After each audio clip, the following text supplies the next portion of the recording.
In the ancient city of Varanasi, where the sacred Ganges carries both the ashes of the dead and the hopes of the living, there lived a merchant named Ravi who possessed everything except peace. His warehouses overflowed with silk and spices, his vaults gleamed with gold, yet each night he lay awake calculating what more he needed to acquire to finally feel secure. Ravi had built his fortune through relentless effort, shrewd negotiations, and an iron grip on every rupee that passed through his hands. He trusted no one completely, counted his inventory twice daily, and kept 3 separate ledgers to ensure no one could cheat him.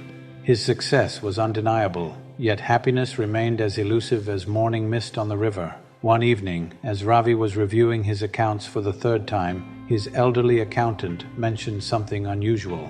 "Master, there's a strange sadhu who has been sitting by the ghats for 3 days now. He has nothing but an empty bowl, yet people say he possesses the secret of infinite abundance. They call him the empty bowl Baba." Ravi scoffed. "An empty bowl and infinite abundance? These holy men and their riddles. If he knew anything about abundance, his bowl wouldn't be empty." But the thought nagged at him. What if this sadhu knew something? What if there was a spiritual secret to wealth that could finally give him the security he craved? The next morning, Ravi made his way to the ghats. There, among the crowds of pilgrims and bathers, sat a thin man in orange robes, perfectly still, with a wooden bowl placed before him. The bowl was indeed empty, yet the man's face radiated a contentment that Ravi had never seen in any wealthy merchant, including himself. "Baba," Ravi began, his voice carrying the authority of someone accustomed to being heard, "I am told you know the secret of infinite abundance. I am already wealthy, but I seek to understand the spiritual principles that will multiply my fortune and finally bring me security." The sadhu opened his eyes slowly and looked at Ravi with such depth that the merchant felt naked, as if every fear and desire in his heart was visible.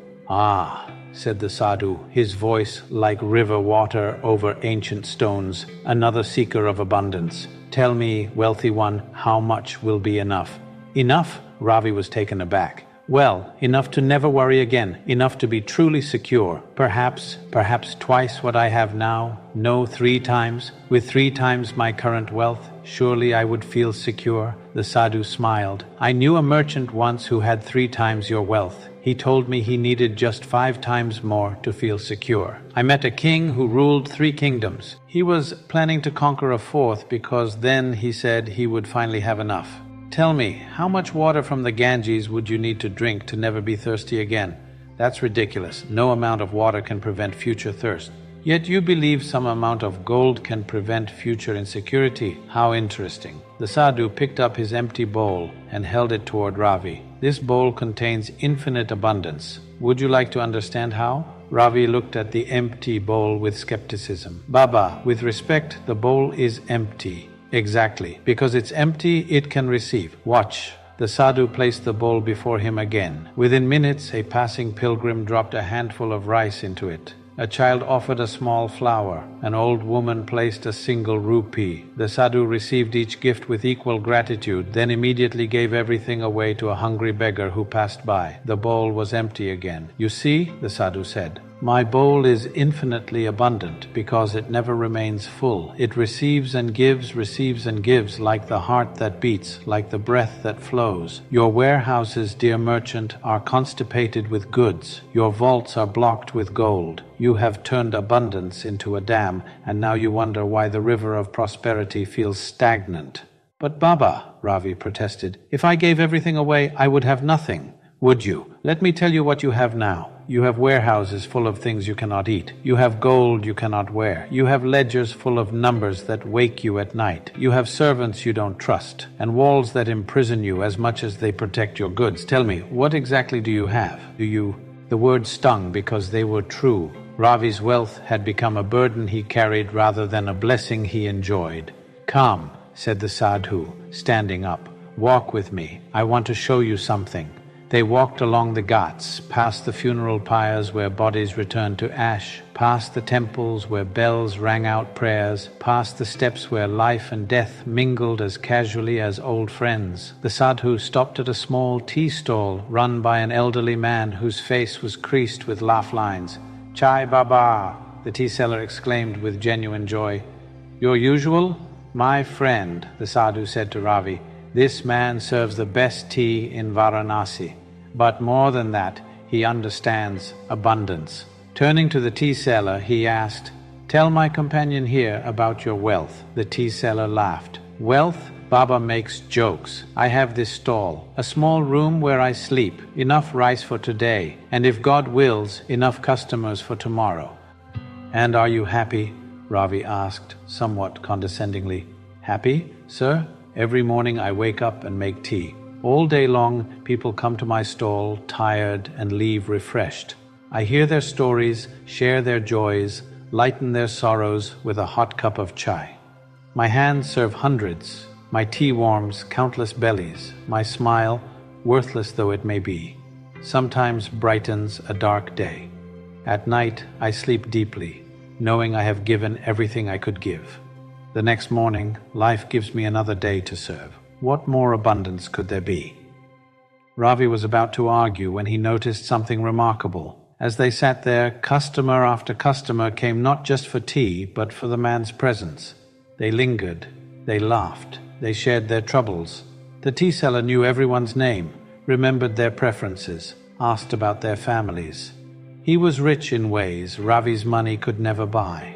"You see," the sadhu explained as they walked away, "he understands the first principle of abundance. Abundance is not about having more, it's about flowing more. He receives money and immediately transforms it into tea, warmth, and service. The currency flows through him constantly, blessing him and everyone around him. You, on the other hand, have become a stopping point where wealth accumulates but doesn't flow. You're not wealthy, you're a wealthy man's warehouse keeper, and the wealthy man you're serving is your own fear." They continued walking until they reached a beautiful garden where children were playing. The sadhu sat on a bench and motioned for Ravi to join him. "Watch these children," he said. "What do you see? They're playing. Look deeper. That child there shares his one marble with his friend. That girl gives away her favorite flower. Those two split a single mango, each insisting the other take the bigger half. They possess almost nothing, yet they give freely. Now, when did you stop being like them? When did you start believing that holding on was safer than letting go?" Ravi thought back. "When I was 12, my father lost everything in a bad business deal. We went from comfort to poverty overnight. I swore I would never be vulnerable like that again." "Ah," the sadhu nodded compassionately. "So, your wealth is not really wealth, it's armor. You're not trying to become rich, you're trying to prevent being poor. But armor that protects you from poverty also protects you from prosperity.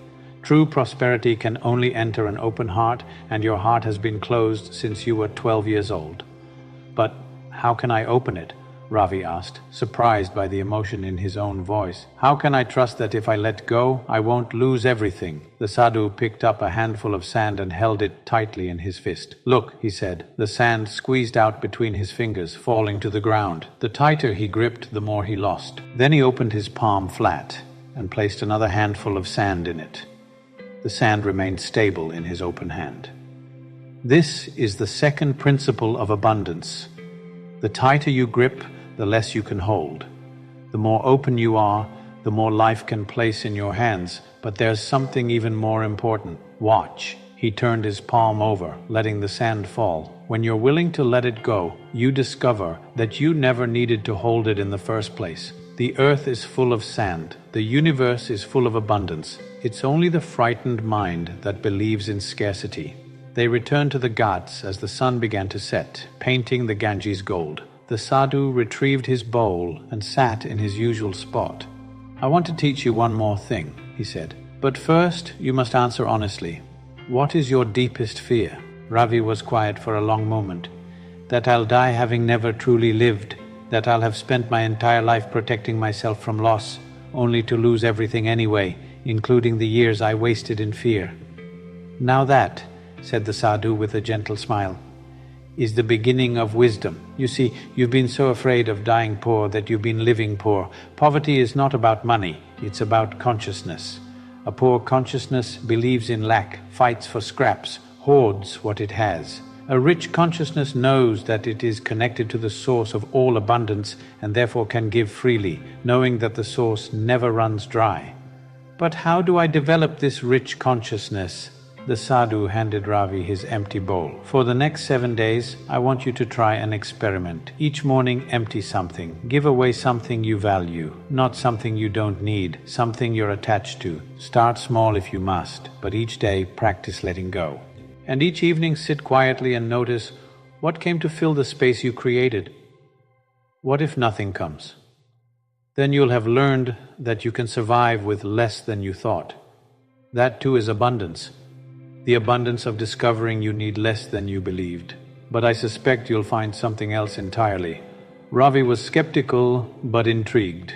The next morning, he gave away his least favorite ring, still valuable but not precious to him. That evening, an old customer who had owed him money for years unexpectedly appeared and paid his debt with interest. The second day, emboldened, he gave a silk shawl to his accountant's daughter for her wedding. That afternoon, he received news that a ship carrying his goods, which he had thought lost in a storm, had arrived safely in port. By the third day, something strange was happening. Ravi found himself looking forward to giving something away. He gave a set of rare books to a young scholar. That evening, he didn't check to see what had come in return. He was too busy enjoying the lightness he felt. On the fourth day, he did something unprecedented. He forgave a debt owed by a struggling merchant. The man wept with relief and promised to repay when he could. Ravi told him not to worry about it. That night, Ravi slept deeply for the first time in years. By the fifth day, word had spread about Ravi's strange behavior. People began coming to him, not just for business, but for advice, for help, for connection. His home, once a fortress, became a place of gathering. He gave away furniture to make more room for guests. On the sixth day, he opened one of his warehouses and announced that anyone in need could take what they required. The poor came, but so did other merchants, curious about what had happened to their formerly miserly competitor. Ravi found himself sharing not just goods, but the story of the empty bowl. Two merchants decided to try the experiment themselves. On the seventh day, Ravi gave away something he hadn't expected, his need to control. He promoted his most trusted employee to manage his business affairs and took the day off. He spent it by the river, watching life flow by, feeling wealthier than he ever had when counting his gold. That evening, he returned to the sadhu with the empty bowl. So, the sadhu asked, "What did you discover?" "I discovered that abundance isn't about what flows to you, it's about what flows through you. When I stopped being a dam and became a river, everything changed. I have less than I did 7 days ago, but I feel infinitely richer. And strangest of all, my business has never been better. It's as if the universe was waiting for me to open my hands before it could fill them." "You've learned the third principle of abundance," the sadhu said. "The universe abhors a vacuum, but respects a flow. Empty spaces get filled, but stagnant pools breed only decay. You were a stagnant pool, wealthy in things but poor in life. Now you're becoming a flowing river, and rivers never run dry because they're connected to the source." "But Baba," Ravi asked, "what about security? What about preparing for the future?" "The future?" the sadhu laughed. "Show me this future you're preparing for. Is it in your warehouses, your vaults? No, the future exists only in your fearful imagination. There is only now, this moment, this breath. Security doesn't come from accumulation. It comes from knowing that you are capable of navigating whatever comes. The tea seller is more secure than you ever were because he knows that as long as he can serve, he will thrive. Besides," the sadhu continued, "look at nature. Does the tree hoard its fruits, fearing that it might never fruit again? Does the sun ration its light, worried about running out? Does the river flow backwards to make sure it has enough water? Nature gives constantly, abundantly, wastefully even, because it knows the secret you're just beginning to understand. Giving and receiving are not two different things. They're the same movement, seen from different angles." Ravi sat quietly, absorbing this wisdom. Finally he asked, "Why an empty bowl? Why not a full one?" The sadhu's eyes twinkled. Because emptiness is not lack, it's potential. A full bowl can receive nothing new. An empty bowl can receive the entire universe. Every morning, I empty my bowl and myself. I let go of yesterday's gifts, yesterday's knowledge, yesterday's identity. I become empty, and in that emptiness, I become available to whatever this day wants to offer. This is the ultimate abundance, not needing anything to be different than it is. Most people spend their lives trying to fill themselves with food, with possessions, with achievements, with relationships, but the more they stuff themselves, the more empty they feel because they're trying to fill a hole that doesn't exist. You are not a hole that needs filling. You are a channel that needs flowing. The sadhu stood and placed his hand on Ravi's head in blessing. Go now and live what you've learned. But remember, this is not a teaching to be understood by the mind. It's a truth to be lived by the heart. Every day, practice emptiness. Every day, practice flow. Every day, trust that the source of all abundance knows your needs better than your fear does. Ravi returned to his life transformed.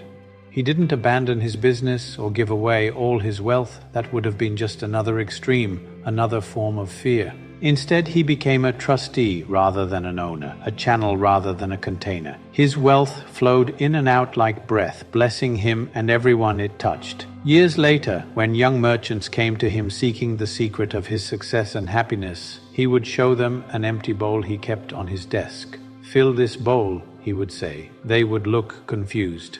"With what?" "Exactly," he would smile. First understand with what, and then you'll understand why it must remain empty to remain infinitely full.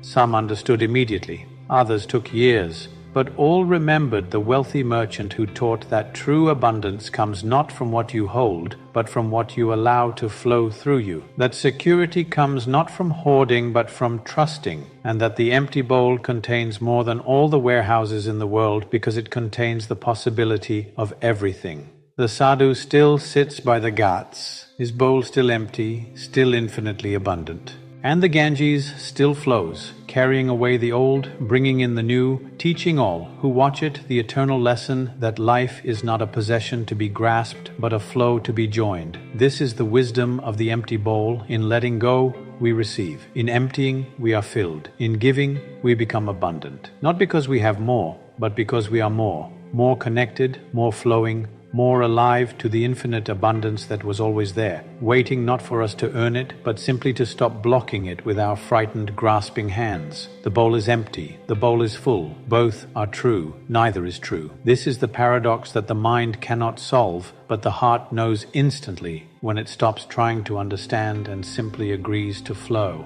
And in that flowing, that sweet surrender to the river of life, we discover that we were never separate from abundance. We were abundance itself, playing at being poor, dreaming of being separate, forgetting our own infinite nature. The empty bowl reminds us, you are not the container. You are the vast space in which all containers appear. You are not the wealth. You are the consciousness in which all wealth arises and passes away. You are not the flowing. You are the source from which all flowing comes. Remember this, and you will never be poor again, no matter how empty your bowl appears. Forget this, and you will never be wealthy, no matter how full your warehouses become.